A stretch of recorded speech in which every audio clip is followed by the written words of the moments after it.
നമ്മുടെ സ്റ്റോറേജ് ടാങ്കിൻ്റെ ഉള്ളിലുള്ള ടാങ്കുകളെ വിശേഷങ്ങളൊന്ന് നോക്കാട്ടോ ഇന്ന്. അപ്പോൾ നമ്മൾ ഇതിൻ്റെ ഉള്ളിൽ സെറ്റ് ചെയ്തിട്ടുള്ളത് വ്യത്യസ്തമായിട്ടുള്ള സൈസിലുള്ള ടാങ്കുകളുണ്ട്. അപ്പോൾ ഇതൊക്കെ സെറ്റ് ചെയ്യുന്നതിൻ്റെ വിശേഷങ്ങളൊക്കെ ഞാൻ മുൻപ് ഓൾറെഡി ഞാൻ പറഞ്ഞിട്ടുണ്ട് കേട്ടോ.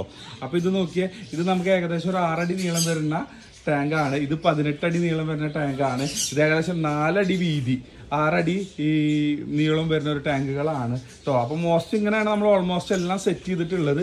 ഇതിലെല്ലാം 500 GSMൻ്റെ ടാർപോളിൻ ഷീറ്റാണ് നമ്മൾ യൂസ് ചെയ്തിട്ടുള്ളത് കേട്ടോ. ഇത് പാറയിൽ ടാർപോളിൻസ് എന്ന് പറഞ്ഞിട്ടുള്ള ടീമിൻ്റെ അടുത്ത് നിന്നാണ് നമ്മൾ സെറ്റ് ചെയ്തിട്ടുള്ളത്. സോഷ്യൽ മീഡിയയിൽ, ഇൻസ്റ്റയിലും യൂട്യൂബിലൊക്കെ തപ്പിക്കഴിഞ്ഞ് കഴിഞ്ഞാൽ അവരുടെ കോൺടാക്ട് നമ്പറും കാര്യങ്ങളൊക്കെ കിട്ടും.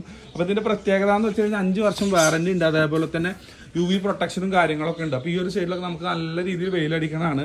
പാൽക്ക ഫോർമേഷനൊന്നും കാര്യമായിട്ടില്ല, കണ്ടില്ലേ. അപ്പോൾ അത്യാവശ്യം നല്ല റിസൾട്ടും ക്വാളിറ്റിയും കാര്യങ്ങളൊക്കെ ഉള്ള സാധനങ്ങളാണ്. നമുക്ക് റേറ്റും കാര്യങ്ങളൊക്കെ വരുന്നത് പല റേറ്റാണ്. ഇത് ഏകദേശം 2000 സംതിങ് വരുന്നുണ്ട്. ഇത് ഏകദേശം 6000 സംതിങ് ഒക്കെ വരുന്നുണ്ടായിരുന്നു.